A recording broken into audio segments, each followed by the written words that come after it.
తెలంగాణ రాష్ట్ర వ్యాప్తంగా అన్ని నియోజకవర్గాల్లో కూడా ప్రజలు కాంగ్రెస్ నేతలపై తిరగబడుతున్నారు. వారి సమస్యలు 6 గ్యారంటీలపై నిలదీస్తున్న పరిస్థితి మనం చూస్తున్నాం. దీంతో కాంగ్రెస్ నేతలు ఎక్కడికక్కడ సైరన్లు వేసుకొని పారిపోతున్న పరిస్థితి మనం చూస్తున్నాం.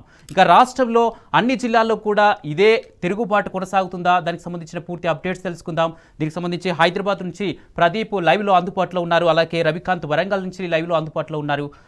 సందీప్ రావు జగిత్యాల నుంచి లైవ్లో అందుబాటులో ఉన్నారు. ఇక ముందుగా ప్రదీప్తో మాట్లాడదాం. ప్రదీప్, మనం చూస్తున్నాం తెలంగాణ రాష్ట్ర వ్యాప్తంగా కూడా అన్ని నియోజకవర్గాల్లో ప్రజలు కాంగ్రెస్ నేతలతో తిరగబడుతున్న పరిస్థితి మనం చూస్తున్నాం. నిన్న ఝాన్సీ రెడ్డి దగ్గర కూడా ప్రజలు తిరగబడ్డారు, సైరన్లు వేసుకొని పారిపోయిన పరిస్థితి మనం చూస్తున్నాం. దీంతో కాంగ్రెస్ నేతలు ఊర్లలో తిరిగే పరిస్థితి ఉందా? ప్రజలు ఏమంటున్నారు?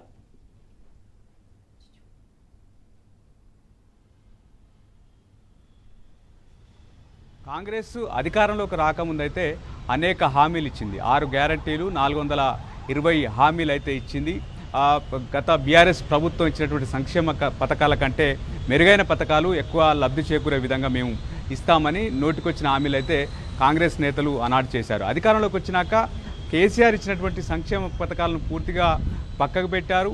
కాంగ్రెస్ పార్టీ ఇచ్చినటువంటి హామీలను కూడా అమలు చేయలేటువంటి పరిస్థితి. ఈ నేపథ్యంలో పెద్ద ఎత్తున కాంగ్రెస్ పట్ల గత అతి తక్కువ కాలంలోనే తీవ్ర వ్యతిరేకత అయితే వచ్చినటువంటి పరిస్థితులు మనం చూస్తూ ఉన్నాం. అనేక సందర్భాల్లో ప్రజల వ్యతిరేకత వ్యక్తమవుతున్నటువంటి తీరును కూడా చూస్తూ ఉన్నాం. అయితే గ్రామాల్లోకి ఎమ్మెల్యేలు అయితే తిరగలేని పరిస్థితులు అయితే ఉన్నటువంటి పరిస్థితి. ఎందుకంటే రైతులకు ముఖ్యంగా గతంలో కేసీఆర్ హయాంలో రైతు రాజుగా బతికారు. వ్యవసాయం పండగలా సాగినటువంటి పరిస్థితి ఉంది. వ్యవసాయ రంగానికి అత్యధిక ప్రాధాన్యత కేసీఆర్ హయాంలో ఇచ్చినటువంటి పరిస్థితి. సాగునీరు కావచ్చు, ముఖ్యంగా విద్యుత్తు కోతలు లేని నాణ్యమైన విద్యుత్తు అందించడం కావచ్చు, ఇటువంటి అన్నీ చేసినటువంటి పరిస్థితి. మరోవైపు ఎరువులు, విత్తనాలు కూడా సకాలంలో అందించినటువంటి పరిస్థితులు అయితే ఉన్నాయి. కానీ కాంగ్రెస్ అధికారంలోకి వచ్చినాక పూర్తిగా భిన్నంగానైతే మారినటువంటి పరిస్థితి మనం చూస్తూ ఉన్నాం. ఎందుకంటే కరెంటు కోతలు, విచ్చలవిడిగా కరెంటు కోతలు అయితే ఉన్నాయి. సాగునీరు అందనటువంటి పరిస్థితి.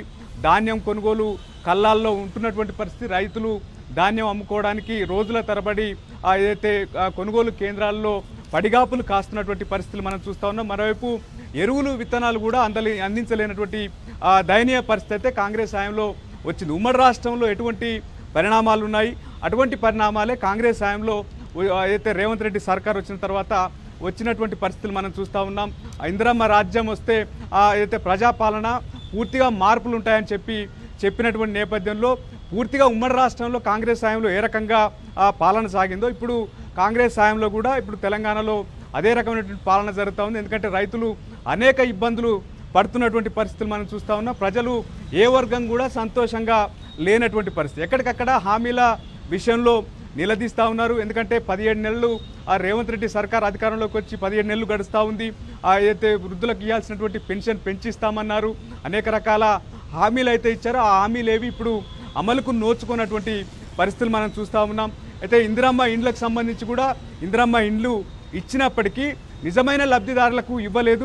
కాంగ్రెస్ కార్యకర్తలకే ఇచ్చినటువంటి పరిస్థితులు అయితే ఉన్నాయని చెప్పి ఎక్కడికక్కడ ప్రజలైతే తీవ్ర ఆగ్రహంతో ఉన్నటువంటి పరిస్థితి. ఎమ్మెల్యేలు గ్రామాల్లో తిరగలేనటువంటి పరిస్థితి అయితే మనం చూస్తూ ఉన్నాం. పోలీసు బందోబస్తుల నడుమ వెళ్తున్నప్పటికీ ప్రజల తిరుగుబాటుతో వారు వెనుక తిరిగి వస్తున్నటువంటి పరిస్థితులు అయితే మనం చూస్తాం. క్షేత్రస్థాయిలో ప్రజల నుంచి తీవ్ర వ్యతిరేకత వ్యక్తమవుతూ ఉంది. కాంగ్రెస్ పార్టీకి సంబంధించినటువంటి సొంత నేతలు, స్థానికంగా ఉన్నటువంటి నేతలు కూడా నైరాశ్యంలో ఉన్నటువంటి పరిస్థితి. కాంగ్రెస్ ప్రభుత్వం వస్తే తమకు ఏదో జరుగుతుంది అన్నటువంటి భావించినటువంటి కాంగ్రెస్ క్యాడర్ కూడా తీవ్ర అసంతృప్తితో ఉన్నటువంటి పరిస్థితులు మనం చూస్తూ ఉన్నాం. అటు ఎమ్మెల్యేలు కూడా అసంతృప్తిగా ఉన్నారు ప్రభుత్వం పైన. ఎందుకంటే నిధులు ఇవ్వడం లేదు, క్షేత్రస్థాయిలో ప్రజలు మమ్మల్ని నిలదీస్తున్నారు, ప్రభుత్వం వచ్చిన తర్వాత కొత్తగా చేసింది ఏమీ లేదన్నటువంటి ఆవేదన అయితే తమ సన్నిహితుల వద్ద, నేతల వద్ద అయితే వ్యక్తం చేస్తున్నటువంటి తీరు. ముఖ్యంగా మంత్రులే వారి నియోజకవర్గాలను పట్టించుకుంటున్నారు, కానీ ఎమ్మెల్యేలకు సక్రమంగా నిధులు అందడం లేదు. ఏ పని చేద్దామన్నా చేసేటువంటి పరిస్థితి లేదు. ఒకవేళ పని శాంక్షన్ అయినా వాటికి బిల్లులు అందనటువంటి పరిస్థితి అనేది. ఒకవైపు ఎమ్మెల్యేలు అసంతృప్తితో ఉన్నారు, మరోవైపు కింద కాంగ్రెస్ కార్యకర్తలు అసంతృప్తితో ఉన్నారు. అయితే మరోవైపు ప్రజలంతా ఎన్నికల్లో ఇచ్చినటువంటి హామీలు అమలు చేయకపోవడం పట్ల ప్రజలు తీవ్ర ఆగ్రహంతో ఉన్నటువంటి పరిస్థితి.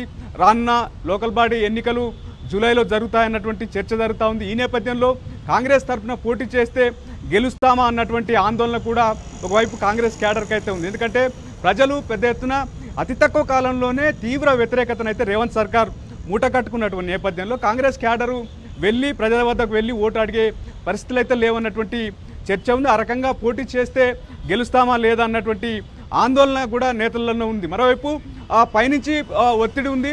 Right. కాంగ్రెస్ అభ్యర్థుల గెలుపు కోసం ఎమ్మెల్యేలు మంత్రులు గెలిపించాలనే టాస్క్ కూడా ఇచ్చినటువంటి నేపథ్యంలో అటు క్యాడరు అసంతృప్తితో ఉన్నారు. మరోవైపు ప్రజలు క్షేత్రస్థాయిలో నేతలను ఎండగడుతున్నటువంటి తీరుతో కొంత నేతల అయితే ఆందోళన నెలకొన్నటువంటి పరిస్థితులు అయితే మనం చూస్తూ ఉన్నాం.